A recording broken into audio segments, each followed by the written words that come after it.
ఈ సంపాదబడి కార్యక్రమాన్ని చక్కగా నడిపించిన మన క్యాంపస్ విద్యార్థులకు మా సంఘం తరఫున కృతజ్ఞత తెలుపుతూ మన మాస్టర్ గారు తెలియపరిచినట్టుగా ఈరోజు మన పెద్దల సంపాదన పాఠాన్ని మనకు బోధించాల్సిందిగా బ్రదర్ మెషక్ గారిని కోరుచు.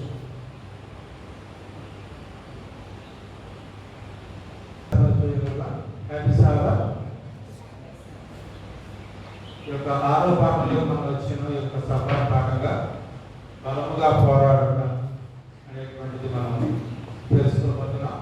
ప్రారంభంగా మన మధ్యన ప్రార్థన. Loving Father, we thank you for this privilege. Thank you at this time for this Sabbath school lesson as to how we can pass to the crucial experience. Lord, as we study these lessons, may those valuable thoughts make us ready to pass through times of temptation and hardship that is to come. Bless Mr. Mesagaru as he teaches the lesson. May your Holy Spirit guide and lead him. Not only he, and all of us who will be at listen today. May our heart open and may we grow one step closer to you because we ask in Jesus' name. Amen. ఒక 6వ పాఠంలో క్రీస్తు యొక్క పేరులో బలముగా పోరాడటం అనేటువంటి మనం తెలుసుకుంటూ కంటతో వచ్చినటువంటి చాలా ప్రాముఖ్యమైనది. కొలస్సీయులకు అపొస్తలుడైన పౌలు కొలస్సీయులకు రాసిన పత్రిక 1వ అధ్యాయం 29వ వాక్యాన్ని మనం చదువుకున్నాము.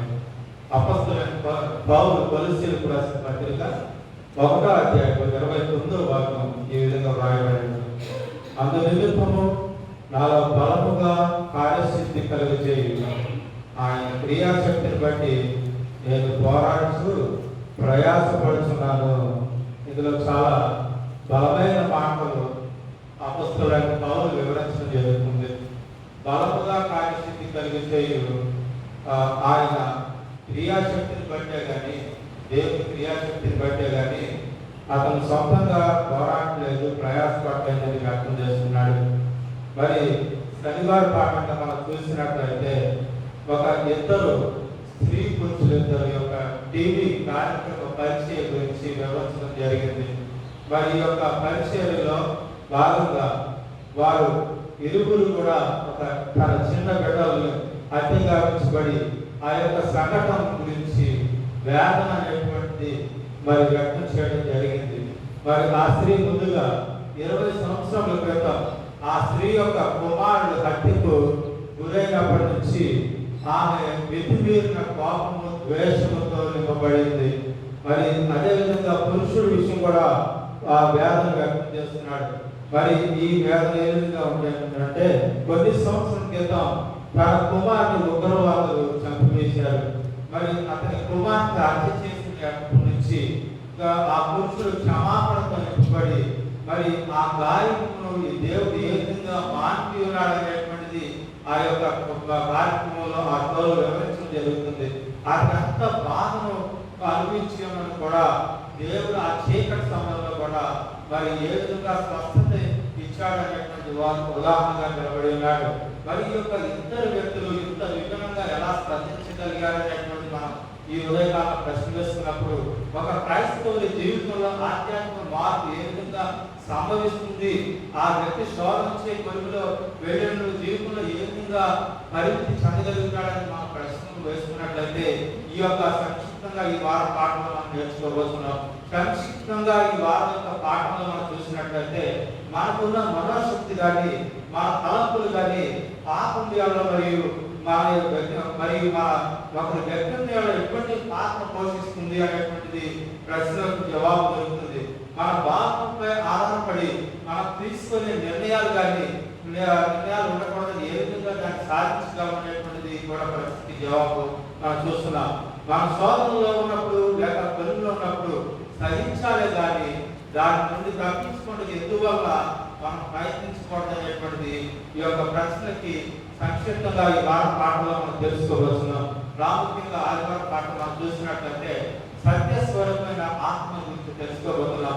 మరి సాధారణంగా మన జీవితాల్లో మనం ప్రార్థిస్తే దేవా దయచేసి నన్ను మంచిగా చేయి అని ఎప్పుడైనా మనం ప్రార్థించున్నావా? మరి ప్రార్థించినప్పుడు మనలో మార్పు సంభవించిందా? సంభవించినప్పుడు మనం ఏ విధంగా దేవుని శక్తి కొరకు మనం ప్రార్థించాలి అనేటువంటి మనం ప్రశ్న వేసుకున్నట్లయితే, దేవునికి ఉన్న లోకాతీతమైన మరియు అపరిమితమైన వనరులను మనం ఆయన మనకు ఉచితంగాను ఎంతో సంతోషంగా మనకు పంచిపెట్టుకుంటున్నాడని మనం తెలుసుకోవాలి. దేవుడి యొక్క ఆ మంచి స్వభావం మనకు అనుకూలంగా మార్చుకొని మరి ఆయన అనుగ్రహించే దీనులు సమానమైన మార్పులను జీవితంగా మనం ఉండకుండా మనం వాటిని పొందాలనుకుంటున్నాం. కానీ మరి ప్రార్థనా కొరకుండా మన ఆయన చిత్త ప్రకారం కూడా నడుచుకోలేకపోతున్నాం. ఎందువల్ల ఆ విధంగా మనం ఆశిస్తున్నామని మనం ప్రశ్న వేసుకున్నట్లయితే దానికి చక్కటి కారణం ఉంది. మనల్ని మార్చివేయగల శక్తి దేవుని ఆత్మకు అపారంగా ఉందని మనం తెలుసుకోవాలి. అయినను దేవుడు ఏం చేయగలడో దాన్ని పూర్తిగా చేయలేకుండా మన సొంత నిర్ణయాల మీద ఆధారపడి పని చేసుకోలేకపోతున్నాం. మరి ఈ విధంగా మనం చూసినట్లయితే దేవుని ఆత్మ నడిపింపు ఉన్నదనేటువంటి మనం తెలుసుకున్నట్లయితే యేసు ప్రభువు వారు మరి యోహాను సువార్త 16వ అధ్యాయంలో పరిశుద్ధాత్మ గురించి మనకు పూర్తిగా వివరించడం జరిగింది. పరిశుద్ధాత్ముడు అనేటువంటిది ఆయన బోధించడం ఏ విధంగా నడుచుకుంటారనేటువంటిది 5 నుంచి 15వ వాక్యాలు మనం తెలుసుకొని చదువుకొని ఉన్నాం. కానీ మరి ఆ యొక్క పరిశుద్ధాత్మని సత్యస్వరూపమైన ఆత్మని పిలిచినాడు యేసు ప్రభువు. మరి ఈ యొక్క పరిశుద్ధాత్మ ఏ విధంగా పనిచేస్తున్నాడు అనేటువంటిది మనం ఇంకా లోతైన భాగం తెలుసుకున్నట్లయితే మనం పరిశుద్ధాత్మ మన 16వ అధ్యాయం 13వ వాక్యం మనం చదువుకుందాం. యోహాను సువార్త 16వ అధ్యాయం 13వ వాక్యం మనం చదువుకుందాం.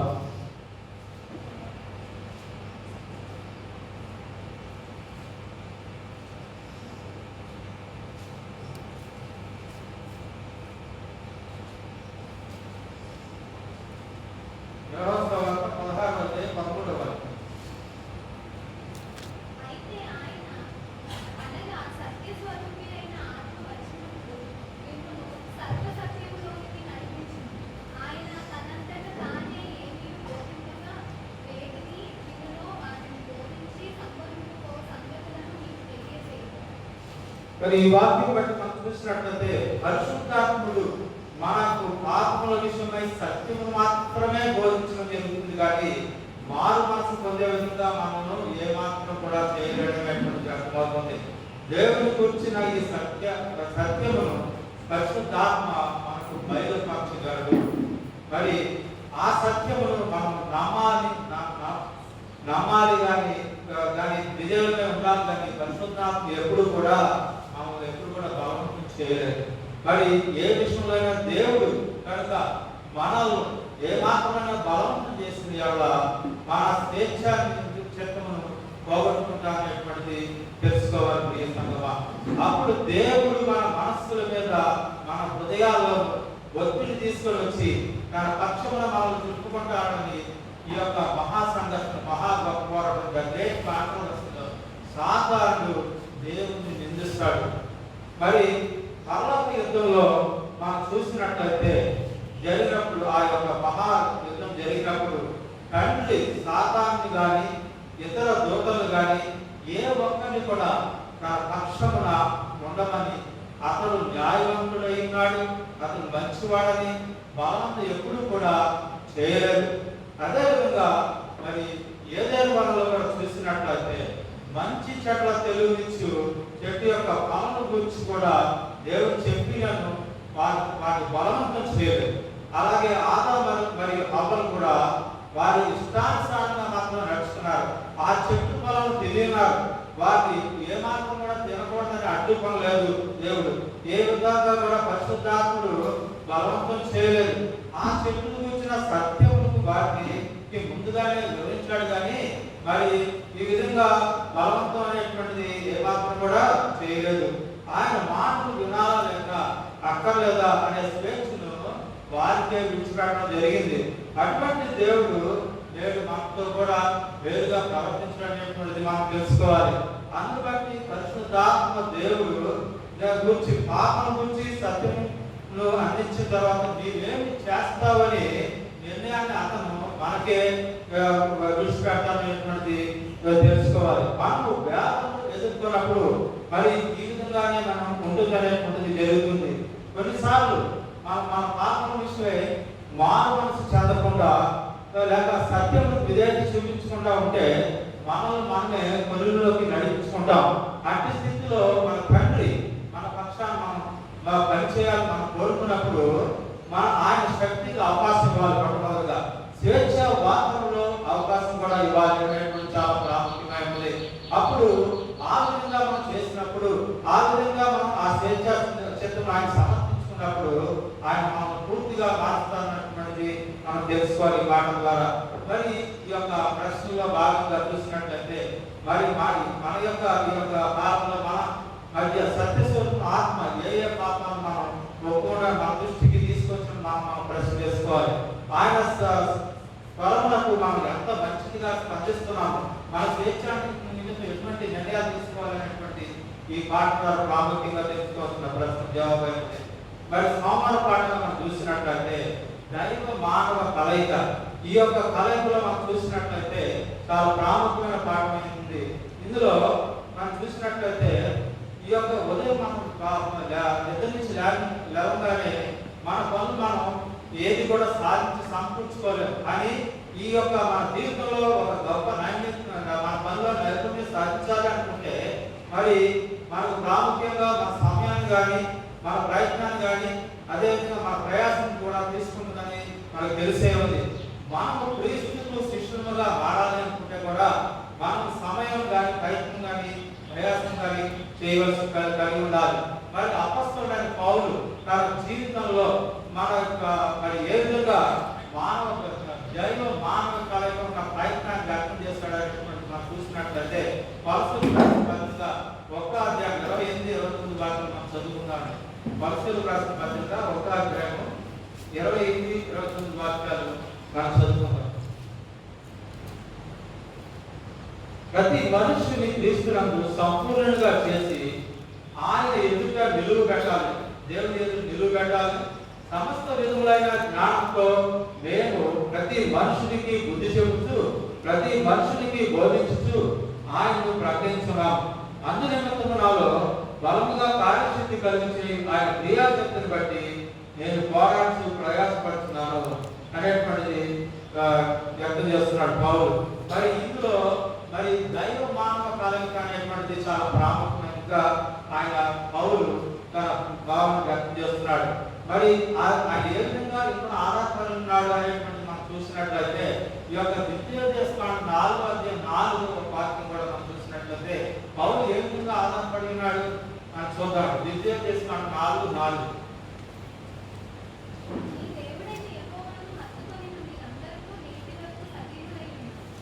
మీ దేవుడైన యెహోవాను హత్తుకొనిన మీరందరూ కూడా నేటి వరకు సజీవులై ఉన్నారు. ఆ యొక్క పోరాటంలో దేవుడిని హత్తుకోవడం అనేటువంటిది వ్యక్తం చేస్తున్నాడు.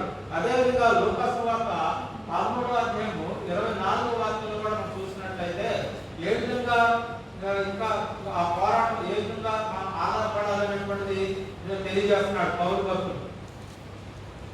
13వ అధ్యాయం 24వ వాక్యం.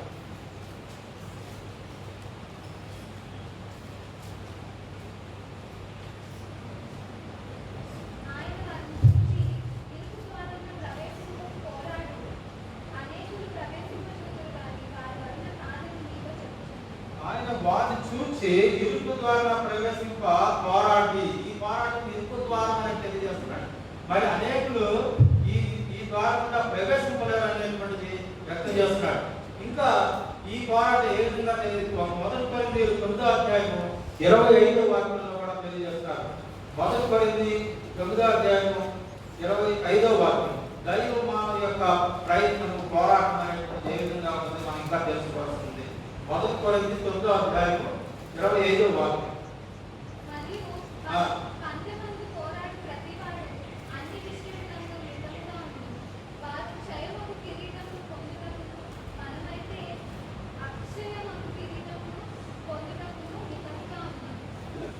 మరి 19 పోరాట విషయంలో కూడా వారు క్షయములకు కిరీటం పొందుటకును మనమైతే అక్షయములకు కిరీటం పొందుటకు మితముగా ఉన్నామని తెలియజేయబడుతుంది.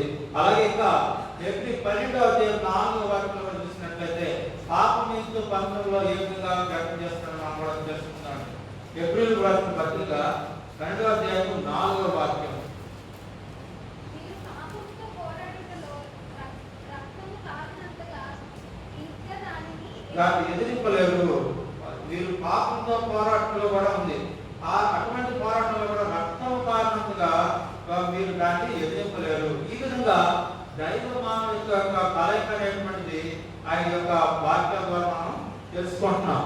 మరి పౌలు తన పనిలో దేవుడితో ఉన్న సహవాసం చూస్తున్నాడు. మరి అతను తన పనిలో ప్రయాసపడుతుండటం మనం చూస్తున్నాం. అయితే అతడు ఒంటరిగా పోరాడుతున్నాడా? కాదు, కానే కాదు. ఆయన దేవుడితో కలిపి పోరాడుతున్నాడు.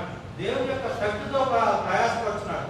మరి అటువంటి ప్రయాస అనేటువంటిది ఒక ఉదాహరణ మనం తెలుసుకున్నట్లయితే, ఒక క్రీడాకారుడు మరి ఆ యొక్క సందర్భంలో ఎంతో అలసిపోతాడు. అలసిపోయినప్పుడు ఆ గ్రీక్ పదంలో లేబర్ అని అంటారు. అది ప్రతిపాదిస్తూ అలసిపోయినంత పని చేయడానికి తెలియజేస్తుంది. మరి ఈ స్ట్రగుల్ మిక్కిలి దుఃఖపడుట, చాలా బాధపడటానికి అర్థం జరుగుతుంది. మరి ఇటువంటి క్రీడాకారుడు విజయం సాధిస్తాడా ఓడిపోతాడా అనేటువంటితోనే తన ఒంటరి ప్రయత్నం ఉంటుంది. కానీ దీనికి పౌలు వేరొక భావాన్ని చర్చించి చెప్తున్నాడండి. ఇక్కడ మనం చూసినట్లయితే తను కలిగిన ప్రతి దానితో పౌలు బాధపడలేదు. కానీ దేవుడిచ్చే ప్రతి విషయంలో కూడా అతడు ప్రయాసపడుతున్నాడని తెలియజేస్తున్నాడు. అందుచేత పౌలు యొక్క క్రైస్తవ పరిచయంలో, ఆయన వ్యక్తిగత ప్రయత్నంలో క్రమశిక్షణ అనేటువంటి చాలా ప్రాముఖ్యం చూపిస్తున్నాడు. మరియు దేవుని మహాశక్తితో ప్రయాసపడటం కూడా చాలా ప్రాముఖ్యమైనది. ఇదే బాహుల్యం మనలో క్రీస్తు యొక్క స్వభావాన్ని వృద్ధి చేసి అభివృద్ధి చేస్తుంది అనేటువంటిది పనిచేస్తుంది మనం తెలుసుకోవాలి. మరి ఇటువంటి తలంపులు మనకి ఈ యొక్క గణవజ్ఞానం చాలా ప్రాముఖ్యమైనది అవసరం. మరి ఎందుకంటే మనం జీవించున్న ఈ లోకంలో మరి తక్కువ ప్రయాసతో ఎక్కువ ఫలితాలు ఆశించాలని మనం అనుకుంటాం. అది ఈ క్రైస్తవ దానిలో కూడా చాలా పార్టీ ఉంది. ఇలాగా క్రైస్తవ బోధకులు అనేక అబద్ధ బోధకులు కూడా ఏ విధంగా చెప్తున్నారంటే, నమ్మిన ఎడల మీరు క్రైస్తవం నమ్మిన ఎడల పరిశుద్ధాత్మ మీ మీద కుమ్మరింపడుతుంది. అప్పుడు మీరు మానవాతీతమైన శక్తి అనేక అద్భుతాలు చేస్తారని వాగ్దానం చేస్తున్నారు. మరి అయితే ఇది చాలా ప్రమాదకరమైన అర్థసత్యమైనటువంటి మనం తెలుసుకోవాలి. ఎందువల్లంటే మనం కేవలం సుఖంగా ఒక చోట కూర్చొని వేసినట్టు దేవుడి యొక్క శక్తిని నమ్ము విధంగా ఈ బాగుంటాయని మనం తెలుసుకోవాలి. మరి ఈ విధంగా పౌలు మాట్లాడుతున్న ప్రయాసం పడుతున్న ఈ యొక్క వ్యక్తిగత అనుభవం గురించి మనం అర్థం చేసుకొని ఈ విధంగా మనం దేవుని హృదయం మన మీద ఏ విధంగా మోపారనేటువంటిది, దేవుని చిత్తం ఎలా ఉంటుందండి, దేవుని మీద ఏ విధంగా ఆధారపడుతూ దైవ మానవ కలయితో మనం ఏ విధంగా పోరాడాలనేటువంటిది చాలా ప్రాముఖ్యమైనది.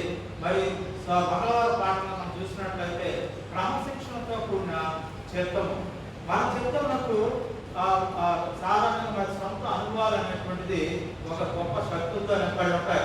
మరి ఈ భావం మనం చూసినట్లయితే ఆవేశాలు భావాలను రేకెత్తించే విధంగా మరి ఈ లోకంలో అనేకం ఉన్నాయి. ప్రాముఖ్యంగా చూసినట్లయితే చలనచిత్రాలు, సంగీతాలు ఇవన్నీ కూడా ఉన్నాయి. మరి ఇటువంటి ఉన్నప్పుడు సైతం దాని చాటికి ఎక్కడికో ఇవన్నీ కూడా మనల్ని మన జీవితాలు తీసుకెళ్ళిపోతున్నాయి. మనలో కోపాన్ని, భయోగాలను రేకెత్తిస్తున్నాయి. మరి ఈ విధంగా ఉన్నప్పుడు మనం ఏ విధంగా మరి సాయంత్రం సమయం మనం ఎక్కడికి వెళ్దాం, ఏ విధంగా ఉంటాం, ఏ విధంగా కొనుక్కుంటాం, ఏ విధంగా భోజనం చేస్తాం, ఏ విధంగా ఇవన్నీ కూడా మనం ఆలోచిస్తూ ఉంటున్నాం. ఒక్కోసారి మంచిగా అనిపించినప్పుడు కూడా మరి చెడ్డ భావాలు అనేటువంటి వస్తున్నాయి. అవి ఈ చెడ్డవి ఎక్కడి నుంచి వస్తున్నాయి అని మనం చూసినట్లయితే మన ఈ నిజం చెప్పాలంటే మన భావాలు మనలో అబద్ధాలు ప్రోత్సహిస్తున్నాయి అనేటువంటి మనం తెలుసుకోవాలి. ఈ అబద్ధాలు ఎక్కడి నుంచి పుడుతున్నాయి అనేటువంటి మనం చూసినట్లయితే ఇరుగా 17వ అధ్యాయం 9వ వాక్యం మనం చూసినట్లయితే హృదయం అన్నిటికన్నా మోసకరమైనది అనేటువంటిది వాక్యం తెలియజేయబడింది. ఇటువంటి ద్వారా కూడా మళ్ళీ మంచి లేకుండా అబద్ధాలు ప్రోత్సహించే జనుడు కలిగి ఉంటాడు. మరి అలా తప్పుడు విషయాన్ని సృష్టించే విధంగా ఉంటాయి. వీటి వల్ల చెడు నిర్ణయాలు తీసుకొని ప్రమాదంలో పడి మరి స్వయం ప్రతాపంలో వ్యాధులు కలిగే ప్రయత్నం కలిగి ఉంటుంది. మరి ఈ విధంగా మరి సొంత భావావేశం కలిగి ఉండటం జరుగుతుంది. మరి పరిశుద్ధ గ్రంథంలో మనం చూసినట్లయితే కొంతమంది ఈ సొంత భావావేశం వల్ల మరి ఏ విధంగా తన జీవితాల్లో పాపం చేస్తున్నారు మనం చూసినట్లయితే ఆదికాండం 3వ అధ్యాయం 6వ వాక్యం చదువుకున్నట్లయితే ఆదికాండం 3వ అధ్యాయం 6వ వాక్యం.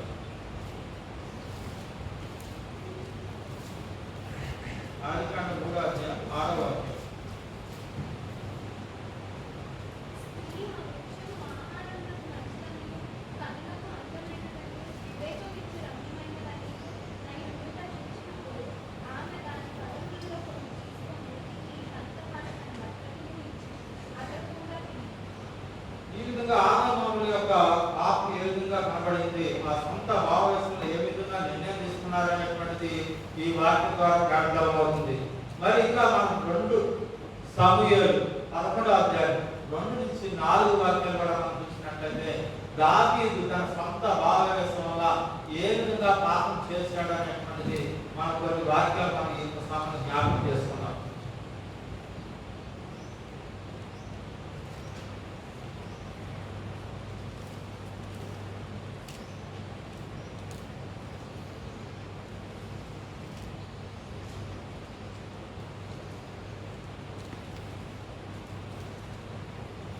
ఒకనొక దినమున ప్రొద్దుకృపు వేళ దావీదు పడక మీద నుండి లేచి రాజనగరి మిద్దె మీద నడుచుచు పైనుండి చూచుండగా స్నానం చేయ ఒక స్త్రీ కనబడి ఆమె బహు సౌందర్యవతి అయిన చూచి దావీదు దాని సమాచారం తెలుసుకుండగా ఒక దూతను పంపెను. అతడు వచ్చి ఆమె ఎలియాము కుమార్తె హిత్తీయుడగు ఊరియాకు భార్యనైన బత్షెబాని తెలియచేయగా దావీదు దూతల చేత ఆమెను పిలువనందున ఆమె అతని ఎదుగు రాగా ఆమెతో సహించను కలిగిన అభద్రత బాగొట్టుకుని ఆమె తన ఇంటికి మరలా వచ్చాను.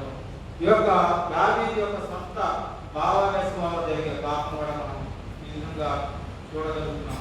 మరి అదేవిధంగా ఇంకా మరి పేరు మన కొరకు మరి ఏ విధంగా కోరుకుంటున్నాడు అని కొన్ని వాక్యం చదువుకున్నాడు. మొదటి పేతురు 1వ అధ్యాయం 13వ వాక్యం చూసినట్లయితే మొదటి పేతురు 1వ అధ్యాయం 13వ వాక్యం.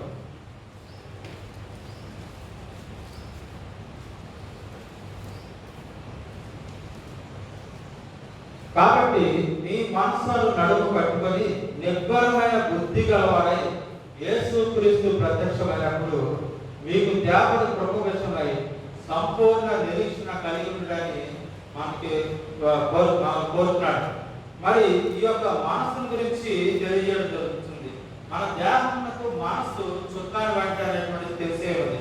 దాన్ని మనం అదుపు చేసుకోగలం. కానీ ఒక సందర్భంలో అదుపు చేసుకోలేనప్పుడు మనం ఎటువైపు మన భావాలు కొట్టుకు వెళ్ళిపోతాయి అనేటువంటిది మనకు తెలియదు.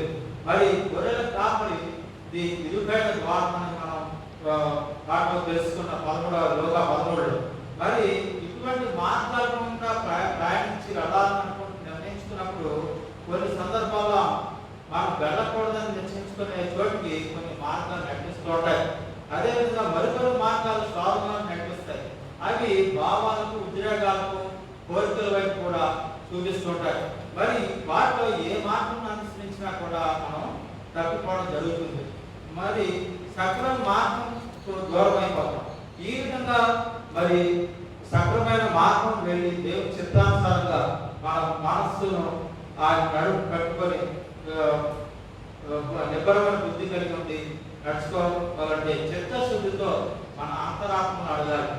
దేవుడు బాధ్యతకు విరోధంగా ఉండే భావవేశంలో తప్పుడు నిర్ణయాలు ఏ విధంగా తీసుకున్నా మనకు తెలుసుకొని మరి మన జీవితాలలో ప్రాముఖ్యంగా క్రమశిక్షణ అనేటువంటిది కూడా చట్టం అనేటువంటిది చాలా ప్రాముఖ్యమైనది. వాటి ద్వారా తెలుసుకున్నాం. మరి అదేవిధంగా బుధవారం పాఠంలో చూసినట్లయితే సంపూర్ణ నిబద్ధత. మరి సంపూర్ణ నిబద్ధత గురించి మనం తెలుసుకోవాలంటే యేసు ప్రభువు వారు మత్తయి సువార్త 5వ అధ్యాయంలో 29వ వాక్యంలో ఏం మాట్లాడి ఉన్నారు?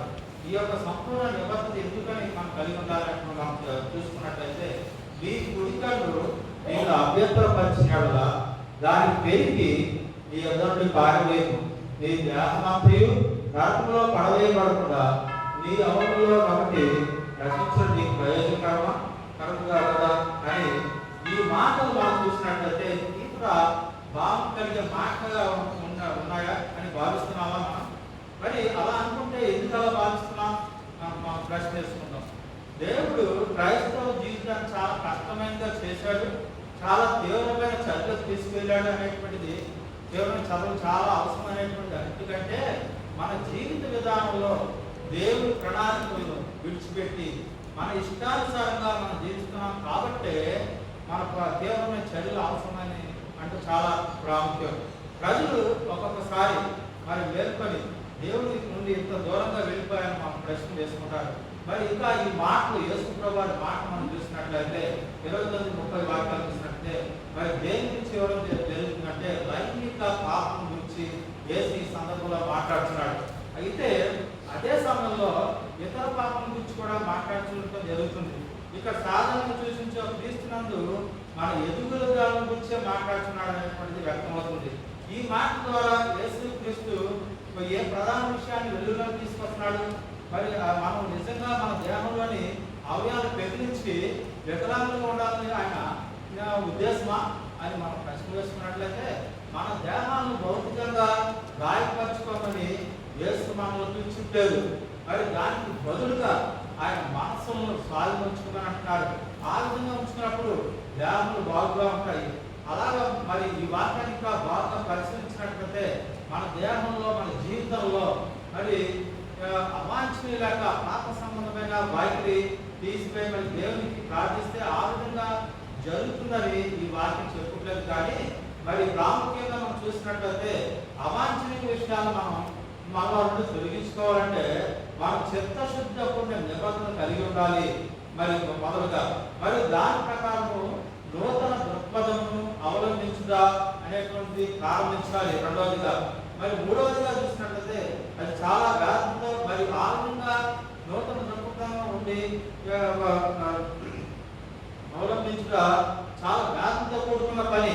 మనము చెడుకు ప్రేమిస్తున్నాం కాబట్టి ఆ విధంగా నూతన దృక్పథాన్ని కలిగి ఉండలేం, చిత్తశుద్ధమైన నిబద్ధం కలిగి ఉండలేం. కాబట్టి ఆ చెడు తీసివేసుకోవాలంటే మన మనసు అనేటువంటిది మూడవదిగా అంగీకరించాలి, మన దేహము సాధించాలి.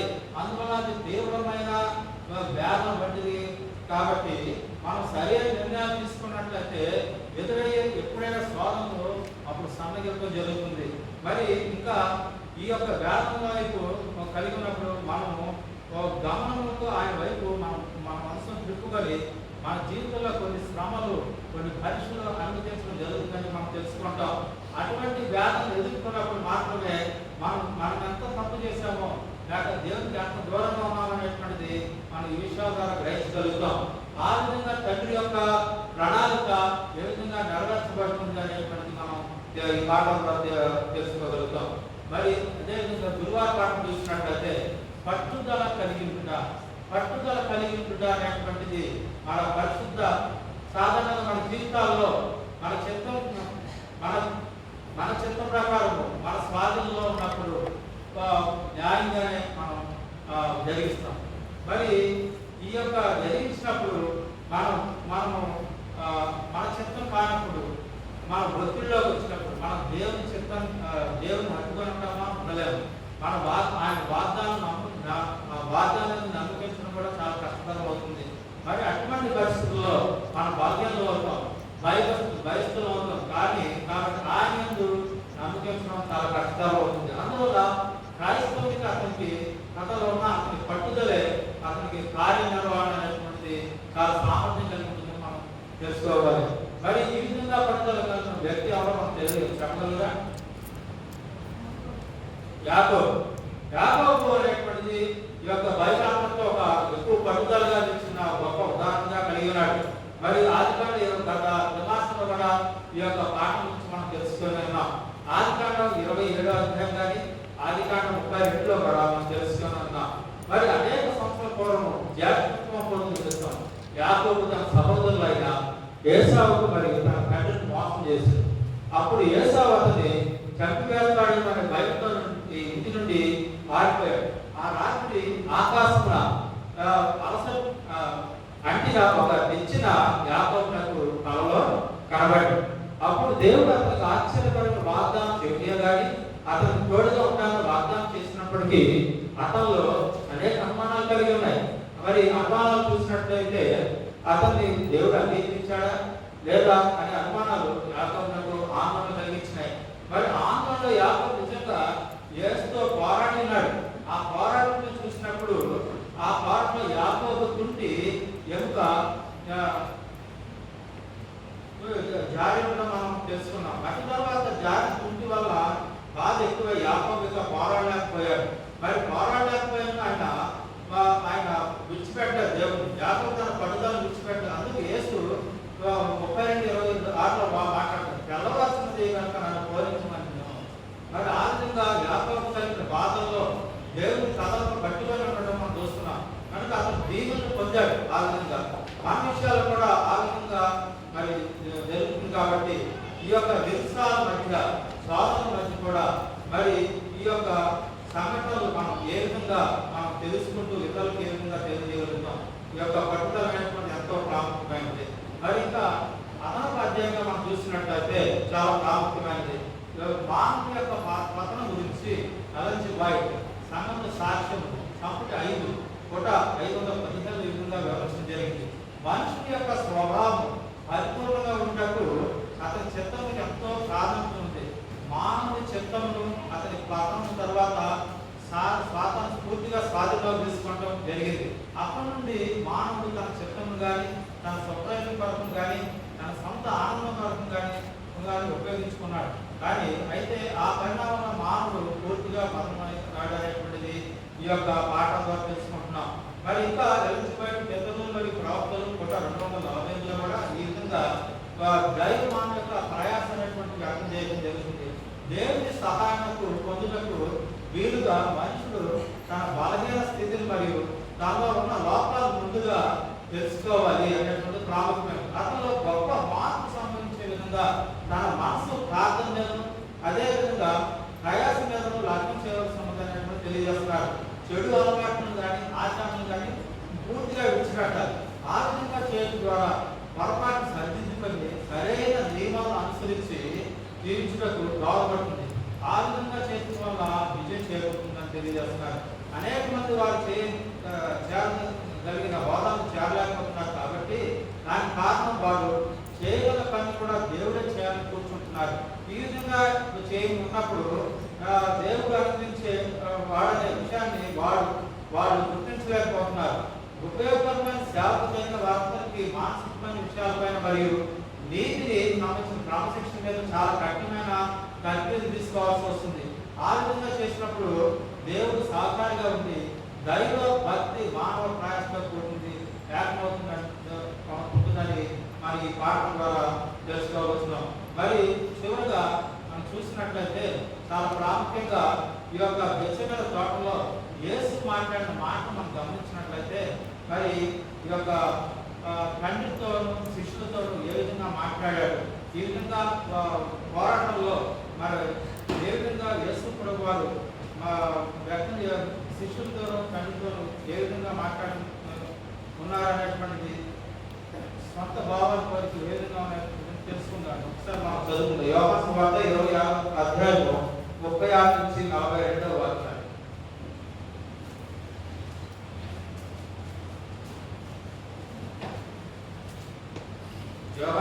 మత్తయి సువార్త 26వ అధ్యాయం 36 నుంచి 42 వాక్యం.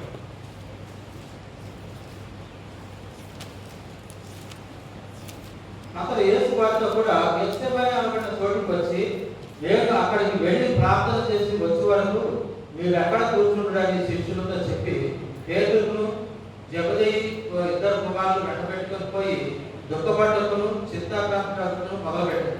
అప్పుడు యేసు మరణమంతగా నా ప్రాణం బహు దుఃఖంతో మునిగి ఉంది.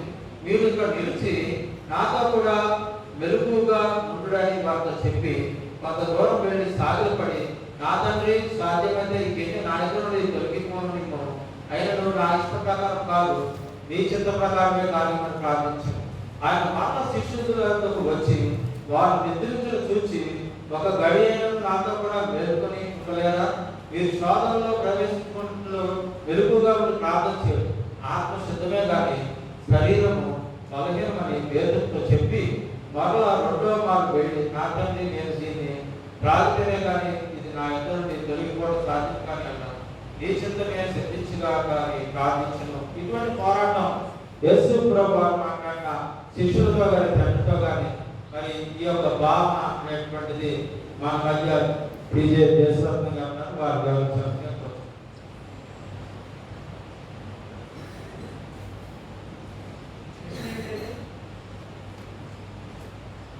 గెత్సేమనే తోటలో యేసు ప్రభు తండ్రితోనూ శిష్యులతోనూ మాట్లాడిన మాట మీకు తెలిసే ఉన్నాయి. కొంచెం వివరంగా చెప్పగలుగుతారా?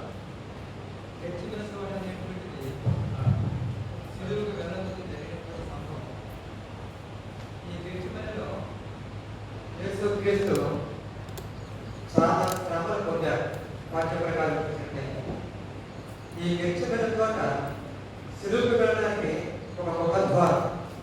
ఈ గెలిచిన తోట దేవునికి ప్రభువుకు ఉన్నటువంటి ఆ యొక్క సంబంధమును పెంచుకోవడానికి చూస్తుంటే సాధారణ ఆ సంబంధాన్ని తెప్పివేయాలని చూస్తూ ఉన్నాడు. అందుకనే యెజరేమిలో రాస్తున్నారు, యేసు క్రీస్తుని సిలువ వైపు వెళ్ళకుండా గెలిచిన తోటలోనే సాధారణుడు ఏ విధంగా నాశనం చేయాలి అని 7 సోదరులు ప్రకటిస్తారు. ఆ 7 సోదరులు కూడా యేసు క్రీస్తు అక్కడ జయించి ఒకటే అంటాడు, ఇది నీ చిత్తమైంది, ఈ పాత్ర నా ఎదురు తొలగించును, నా చిత్తము కాదు నీ చిత్తమే నెరవేరుగాక. మరొక విషయంలో చెప్పినట్టే 2వ ప్రాంతంలో యేసు క్రీస్తు 2వసారి ప్రార్థన చేస్తున్నప్పుడు తన యొక్క వడల నుండి మనకి ఏ విధంగా చెమట కారుతుందో శరీరం నుండి ఆయన శరీరం నుండి రక్తము చెమటగా కారిందా. 3వ ప్రాంతంలో చూసినట్లయితే ఏదైతే విధంగా చెప్తున్నారు, గెలిచిన తోటలో ఆయన మోర్చలు పడిపోతే పరలోకం నుండి దేవదూత గాబ్రియేలు వచ్చి యేసు క్రీస్తుని తీసుకొని తన యొక్క ఒడిలో పెట్టుకుని తన ధవళవస్త్రం తీసి ముఖాన్ని తుడిచి, ప్రభువా ఈ సాతానుడు నీకంటే గొప్పవాడు అనేటువంటి ధైర్యములు చెప్పి ఓదార్చి, ఈ పాత్రలో నువ్వు త్రాగాలి, ఈ పాత్రలో నువ్వు త్రాగిన పక్షంలో ఈ ప్రపంచానికి కావాల్సిన రక్షణ ఏర్పాటు జరగదు అని గాబ్రియేలు యేసు క్రీస్తును బలపరిచి స్థిరపరిచి ఆ యొక్క స్థలం నుంచి వెళ్ళాడు. తరువాత చరిత్ర మనకు తెలుసు. పరిశుద్ధమైన తండ్రి, నీకే స్తుతులు స్తోత్రములు. మా కొరకు నీవు ఏర్పాటు చేసిన ఆ యొక్క గెలిచిన తోట, శిలువ మీద కాచిన రక్తము మా కొరకై మేము నిర్ణయించుకుని ఉన్నాం. మమ్మల్ని మీరు శుద్ధీకరించుటకును, ఈ చెంతకు చేరుటకును, మిమ్మల్ని మహింపడుటకును కావలసిన ఓర్పును మాకు అనుగ్రహించి ఈ సంబోధన తెలియని చిత్తమును మా మీద బొమ్మరించమని యేసు క్రీస్తు వారి పేరిట వేడుకుంటున్నాము తండ్రి. ఆమేన్.